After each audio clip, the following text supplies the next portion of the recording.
माझ्या बाजूला 32 वर्षाचे तरुण आहेत. हे जे तरुण आहेत आजकालच्या नवीन पिढीला मार्गदर्शक असं त्यांचं काम आहे. नाव आहे ज्ञानेश्वर शिवाजीराव मलिले. ह्या त्यांच्या मधमाशाच्या पेट्या येतात. दरवर्षी ते वेगवेगळ्या भागामध्ये पेट्या हलवून 15 टन जवळपास मधाचं कलेक्शन करतात आणि त्याची विक्री करतात. त्यांचे अनेक उद्योग आहेत मधामधले. हे राणी माशी तयार करून नवीन पेट्या पण तयार करतात आणि त्या पेट्या ज्या आहेत शेतकऱ्यांना डाळिंबावाले असतील, कांद्यावाले असतील यांना विक्री करतात. हा झाला दुसरा व्यवसाय. तिसरा व्यवसाय त्यांचा असा आहे पोलन कलेक्शन. या पोलनचं आयुर्वेदामध्ये फार महत्त्व आहे. तर ते पोलन गोळा करून सुद्धा त्याची विक्री करतात. त्यानंतर स्टिंगलेस मधमाशीचं पण संगोपन करतात. चावा करू शकत नाही अशी एक छोटी मधमाशी आहे, त्याचे पण ते पेट्या तयार करतात. नंतरचा त्यांचा एक व्यवसाय असा आहे, ह्या मधमाशाचं जे विष असतं त्याला वेनम म्हणतो, ते पण ते काढतात आणि त्याची पण विक्री करतात. 1 ग्रामच्या वेनमची त्या विषाची किंमत आहे 10,000 प्रति ग्राम. एवढं सगळं हा तरुण करतो.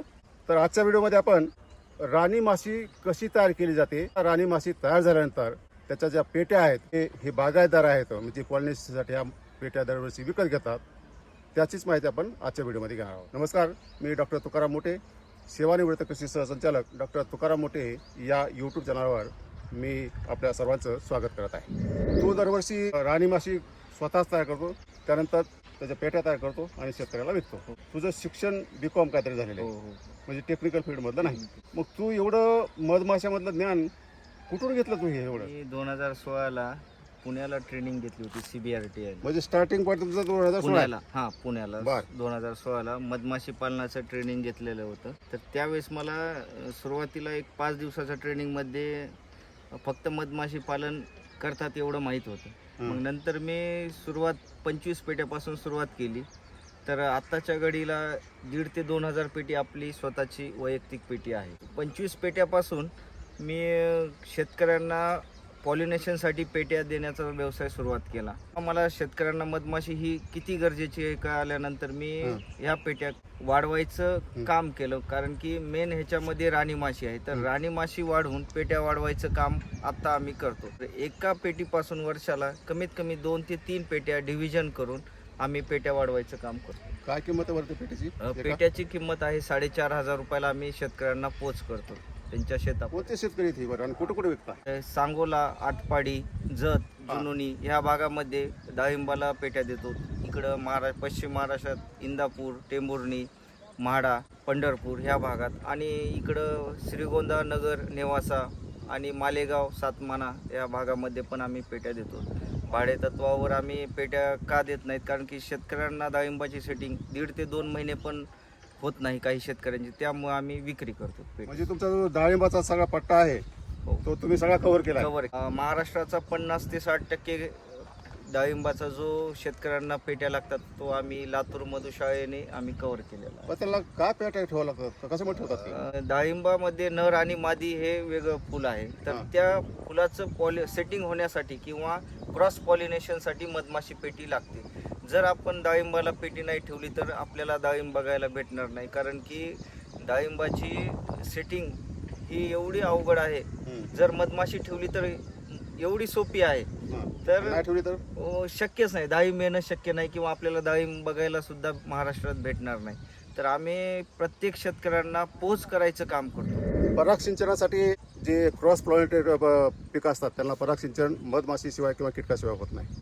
आणि त्यामुळं कांद्याचं सीड प्रोडक्शन असेल किंवा डाळिंबाचं पराग सिंचन असेल तर त्याला ही मधमाशी लागतेच. माझ्या हातात एक पुस्तक आहे, मधमाशी आवडलंच आहे. बऱ्याच जणांना माहिती आहे, आईन्स्टाईन म्हणून आपल्याकडे एक फार मोठे शास्त्रज्ञ होतं, त्यांचं एक जगप्रसिद्ध असं वाक्य आहे, ही मधमाशी किती महत्त्वाची आहे. ते काय म्हणतात की जर पृथ्वीवरील मधमाशांचा नाश झाला तर काही वर्षातच पृथ्वीवरील मानवजातीचा अंत होईल. दिवसेंदिवस आपल्याकडे फवारण्याची संख्या वाढल्यामुळं ह्या मधमाशाची संख्या फार कमी होते आणि त्यामुळं क्रॉस पॉलिनेशनची जी पिकं आहेत डाळिंबासारखी, कांद्यासारखी, त्यांचं सेटिंग होणं किंवा सीड प्रोडक्शन होण्यामध्ये अनंत अडचणी येत आहेत. त्यामुळे हे फार महत्त्वाचं असं काम करतायत. तर आता आपण मूळ विषयाकडे वळू की ही जी पेट्या तयार करण्याची पद्धत आहे त्याच्या आधी तुम्हाला आधी राणी माशी तयार करा. ही प्रक्रिया सुरू समजून घेऊ. आता ही तुमची पेटी आहे. या पेटीमध्ये किती पोळे असतात आणि राणी माशी किती असते एका पेटीमध्ये? एका पेटीमध्ये एकच राणी माशी असते. दोन नाही? 2 राणी शक्यच नाही, एकच असते. एकच राणी. बर. तर ती पूर्ण माशाला कंट्रोल करते. तर आपण त्या राणी माशीचं प्रोडक्शनसाठी आपण ह्या लहान पेट्या बनवलेल्या आहेत. 4 फ्रेमच्या माशा बनवलेल्या आहेत आपण. ह्याच्यात 4च फ्रेम बसतात. काळावर जर एखादी एक झाकण आहे का? हो, झाकण. आणि ही हे पोतं आपण टेम्परेचर मेंटेन करण्यासाठी ओलं करावं लागतं का? हो, उघडं करून. ओलं करता का हे? नाही ओलं नाही करत. बरं बरं. आणि हे प्रपोलिस आहे, मधमाशीचंच खाद्य आहे हे पण. प्रोपोलिस म्हणतात का? प्रोपोलिस. तर हे 5,000 रुपये किलो व्हॅल्यू आहे ह्याची. हे प्रोपोलिसची? हो, कलेक्शन करायची प्रोसेस वेगळी कशासाठी आहे. वापरतो? हे मंजन मध्ये वापर होतो याचा. फ्रेम आहेत, 2, 3, 4 फ्रेम आहेत ह्या. फ्रेम आहेत. हा. आणि ह्या पेटीमध्ये एकच राणी आहे, तिचं प्रोडक्शन आपण करतो. आणि ही आले हे ते काय? क्वीन सेल आहे. हा, क्वीन सेल आहे क्वीन का? सेल आहे. क्वीन सेल म्हणजे कशासाठी उपयोग होतो त्याचा? हे राणी तयार करण्यासाठी हा सेल असतो. ह्याच्यामधून राणीच तयार होते. हे रॉयल जेली आहे व्हाईट कलरचं. या पेट्यामध्ये तुम्ही फक्त राणी माशी तयार करण्यासाठीच केलेल्या आहेत. केलेले आहेत. आणि मधासाठी वेगळ्या पेट्या आहेत, त्या आपण तिकडे बघणार. पण ती मधासाठी जी पेटी असते आणि तुमची राणी माशी तयार करण्याची जी पेटी असते, तर त्यामध्ये काय साईज मध्ये फरक राहतो का? साईज मध्ये ती 1.5 बाय 2 ची पेटी असते. मधाची त्याच्यामध्ये 9 घर बसतात. असे फ्रेम बसतात. 9 घरामध्ये वन टाइम 2.5 ते 3 किलो मध कलेक्शन होतं. आणि ह्याच्यामध्ये मध कलेक्शन होत नाही. राणी तयार करताना मध कलेक्शन कमी होतं. त्याच्यामुळे आपण चारच फ्रेम, ह्याच्यातून मध काढत नाहीत आपण. साईज काय आहे? हे 1 फूट आहे रुंदी. हा, रुंदी हे 1.5 फूट. 1.5 फूट. 2 फूट असेल. 1.5 बाय 2. 1.5 बाय 2 ची पेटी आहे. बरं, आता ही राणी माशी तयार करण्याचा काय कालावधी असतो का? कालावधी असतो. जून महिन्यामध्ये आपण ग्राफ्टिंग करू शकतो. ही जी मधाची पेटी असते, एका मधाच्या पेटीमध्ये एकच राणी माशी असते. बाकीच्या ज्या माश्या असतात, काही वर्कर माश्या असतात, म्हणजे जे मध गोळा करून आणण्याचं काम करतात. काही फक्त लष्कराचंच काम करतात, गाड बीज म्हणतात त्याला. आणि काही नर असतात. आणि ही राणी माशी तयार पण करता येते. ते ब्रीडिंगचं काम हे करतात. ती राणी माशी तयार झाल्यानंतर आपोआप बाकीच्या ज्या माश्या आहेत, वर्कर असतील, गाड बीज असतील, त्या सर्व त्या पेट्यामध्ये येत असतात. तर आपण प्रक्रिया जाणून घेऊ की ही राणी माशी कशी तयार केली जाते. ते ह्या सेल मधून आपण 3 दिवसाचं अंड देतो. त्या सेलमध्ये अंडे घालतात ना? अंडे आहेत. हा. तेच राणी आपण माशीला अंडे कामकरीचं अंड घेतो. ते हां 3 दिवसाचं अंड घेतो. ते आपण हां. हे जे अंड आहे, हे कामकरीचं अंड आहे. 3 दिवसाचा लार्वा आहे. नाही, ह्याला काय म्हणतात? हे ग्राफ्टिंग निडल. ग्राफ्टिंग निडल आहे. हा, अंड घेतलं हे निडलनी. हा. त्यानंतर काय करायचं? तर हे आपण सेल आहे, क्वीन सेल आहे. हा हे आर्टिफिशियल आहे का? म्हणजे आर्टिफिशियली आहे. हा. आणि हे अंड आपण या सेल मध्ये देतो. 3 दिवसाचं अंड हा, ठेवलं. ठेवलं. आणि ह्याच्यामध्ये आपण थोडी प्रमाणात रॉयल जेली देतो. रॉयल जेली म्हणजे काय असतं? रॉयल जेली मध्ये म्हणजे राणी माशीचं खाद्य आहे. ते राणी माशीचं खाद्य ह्या सेल मध्ये असतं आपल्या. हे आता क्वीन सेल झालेले आहेत, हा. पण ह्याच्यामध्ये 9 दिवस रॉयल जेली खाऊ घालतात ह्या कामकरी माशा ह्या सेलला. हा. ती रॉयल जेली आपण ह्या सेलला देतो. हा. आणि ह्यानंतर हे आपण ही जी फ्रेम आहे, ह्याच्यामध्ये ही फ्रेम आपण ज्या पेटीमध्ये क्वीन नाहीये त्याच्यामध्ये पूर्ण आपण सेल देऊन हा. ही आपण फ्रेम ज्या पेटीमध्ये राणी नाहीये त्याच्यामध्ये अशी आपण ही फ्रेम देतो. हा. 9 दिवस रॉयल जेली खाऊ घालतात ह्या कामकरी माशा ह्या सेलला. हा. आणि सेलला रॉयल जेली खाऊ घातल्याने हे जे माशी निघणार ती राणी माशी निघणार ह्या सेलमधून. हा. राणी माशीच तयार होणार आहे. हा. तर ही राणी माशी आपण तयार करायचं काम करतो आणि ही कॅप्चर करून आपण पेट्या वाढवायचं काम करतो. वर्षाला किती पेट्या विकताय? आपण वर्षाला 7 ते 8 हजार पेटी आपण विक्री करतो शेतकऱ्यांना. एक पेटीची किंमत? एक पेटीची किंमत 4,500 रुपयाला पेटी आहे बर. माशा सहित. बर. 8 घराची पेटी येते, म्हणजे कमीत कमी 25 ते 30 हजार एका पेटीमध्ये माशा येतात. हा क्वीन सेल आहे, याच्यामधून राणीच तयार होणार आहे. बर. तर हे कमीत कमी 3 आणि 3 10 सेल आहेत इथे टोटल. तर बर. 10 राण्या तयार होतील. हं. पण ह्याला कॅप्चर करावं लागतात लगेच.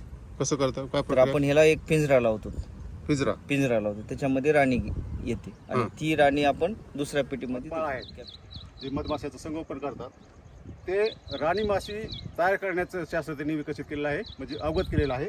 आणि त्यामुळे त्यांना दर्जेदार न्यूक्लियस स्टॉक विकास केंद्र म्हणून मान्यता मिळालेली आहे. आणि KVK त्यांनी बोर्ड लावलेला आहे. आणि महाराष्ट्र राज्य फलोत्पादन आणि औषधी वनस्पती मंडळ महाराष्ट्र शासन यांनी त्यांना ती मान्यता दिलेली आहे. तसेच खादी ग्रामोद्योगी सुद्धा त्यांना ते मान्यता दिलेली आहे. मी श्रीकृष्ण सदाशिवराव शिंदे, राहणार सुगाव, तालुका चाकूर, जिल्हा लातूर. 2010ला इक्रिशॅट 30 वर्षाचं संशोधन करून हायब्रिडची तूर काढली होती 2762 आणि त्याचं मी सीड प्रोडक्शन घेतलं होतं आणि ह्या सीड प्रोडक्शनला मेल आणि फिमेल लाईन दिल्या होत्या आणि मेल आणि फिमेल लाईनसाठी मधमाशी हे अत्यंत आवश्यक असते आणि मी त्यावेळेस इक्रिशॅटच्या सहकार्यानं एका एकरमधून 20 क्विंटल तुरीचं उत्पादन केवळ मधमाशी ठेवल्यामुळं काढलेलं आहे. मी सध्या लातूर येथे आहे आणि लातूर येथे स्वर्गीय विलासराव देशमुख यांनी सहकारी साखर कारखाना पण त्यांचा बाजूला आहे आणि याच क्षेत्रामध्ये त्यांचं मांजरा कृषी विज्ञान केंद्र पण आहे आणि त्या कृषी विज्ञान केंद्राचे प्रमुख जे आहेत ते संदीप देशमुख आहेत आणि या संदीप देशमुखमुळं हे जे नवीन बी किपर आहेत मधमाशा पालक त्याला फार मोठा असा सपोर्ट आहे आणि त्यांच्या सपोर्टमुळं ते पुढं जात आहेत. तर तुम्ही कोणत्या प्रकारची मदत करता यांना? आम्ही मागच्या 2-3 वर्षापासून लातूर जिल्ह्यामध्ये जे काही बी किपर्स आहेत, नवीन बी किपर्स आहेत, त्यांच्यासाठी आपण इथं KVK मार्फत सपोर्ट करतोय. वर्षभरामध्ये आपण वेगवेगळ्या माध्यमातून ट्रेनिंग्स घेतोय आणि विशेष म्हणजे आपण बघतो की महाराष्ट्रामध्ये फार मोठ्या प्रमाणात पराग सिंचनासाठी मधमाशाचा वापर हा फार मोठ्या प्रमाणात वाढलेला आहे. तर त्या अनुषंगाने आपण KVK आणि ॲग्रो बियॉन्ड हे ज्ञानेश्वर मलिले यांचं फर्म जॉईंटली आपण या ठिकाणी क्वीन प्रोडक्शनचं या ठिकाणी काम सुरू केलेलं आहे. त्यासाठी लागणारी जागा असेल, टेक्निकल सहाय्यक असेल, आपण ह्या कृषी विज्ञान केंद्रामार्फत त्या ठिकाणी आपण करतोय. या माध्यमातून लातूर जिल्ह्यामध्ये मोठ्या प्रमाणात बी किपर्स तयार व्हावे आणि ह्याच्यामध्ये एक ॲग्री एंटरप्रिनरशिप बिझनेस हा वाढीस लागण्यासाठी आपण कृषी विज्ञान केंद्राच्या माध्यमातून वेगवेगळ्या स्तरावर सहाय्य करतो.